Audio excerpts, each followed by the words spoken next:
eu queria trazer aqui um ponto que eu acho que eu mudei de ideia. Para quem acompanha o perfil, notou que há um tempo atrás eu postei um vídeo trazendo argumentos que defendem o lado de quem acredita que vírus não é considerado um organismo vivo.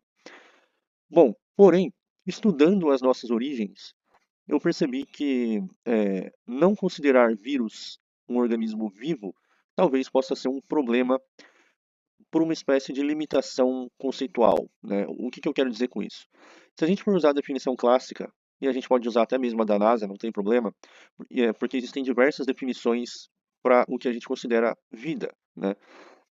Ou seja, primeiro que se a gente tem vários tipos de definições para o que é vida, é sinal de que não tem como ser algo tão objetivo. É mesmo algo subjetivo.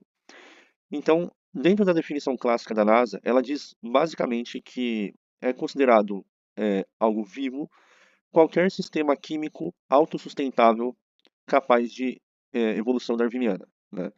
Então, uma célula estaria dentro desse conceito clássico de vida? Sim, é um sistema químico autossustentável capaz de evolução darwiniana, que sofre mutações, etc.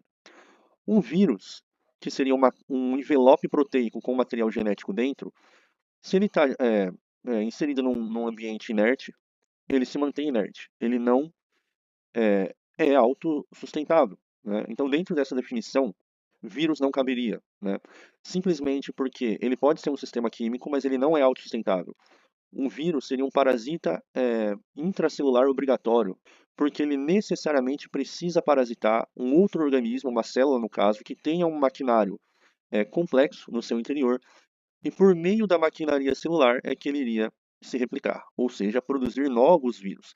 Então, dentro dessa definição, vírus, a gente pode debater, argumentar que vírus não é considerado vivo. Porém, se a gente voltar no assunto do Fuca, falando sobre a origem da vida há cerca de 4,3 bilhões de anos, esses primeiros organismos primitivos, provavelmente, eles eram muito mais simples do que um vírus. E como é que a gente trata desse assunto como sendo a origem da vida, sendo que um vírus a gente diria que não é? Entendeu mais ou menos a ideia?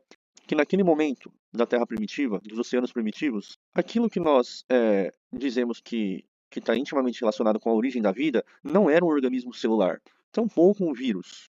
É, o mais provável é que esse tipo de vida primitiva, que originou as coisas aqui na Terra bióticas, provavelmente tinha um material genético que foi moldado ali por uma evolução química devido às condições adequadas que pode ter acontecido numa poça d'água, por exemplo. E a gente não tem, é, com isso, uma definição celular. Então, é claro que a vida primitiva, ela não era uma célula. Suponhamos que seja simplesmente um material genético disperso numa poça d'água, ou seja, não tem uma membrana que o separa, o conteúdo interno do externo, que é o que nós chamamos de célula. Se nós tratamos isso como sendo a origem da vida, como é que a gente pode se prender numa definição clássica, né, de que a vida só pode ser um sistema químico autossustentável capaz de evolução darwiniana? Talvez isso seja um pouco limitado. E o Felipe de hoje talvez pense um pouco diferente a respeito disso.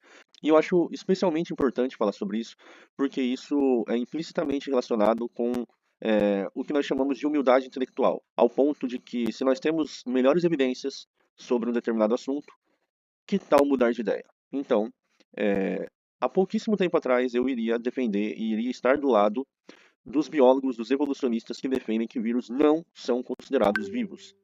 Porém, estudando as nossas origens, percebi que talvez essa seja uma definição, apenas uma definição limitada do conceito do que nós chamamos de vida. Então, por isso, eu estou trazendo essa explicação.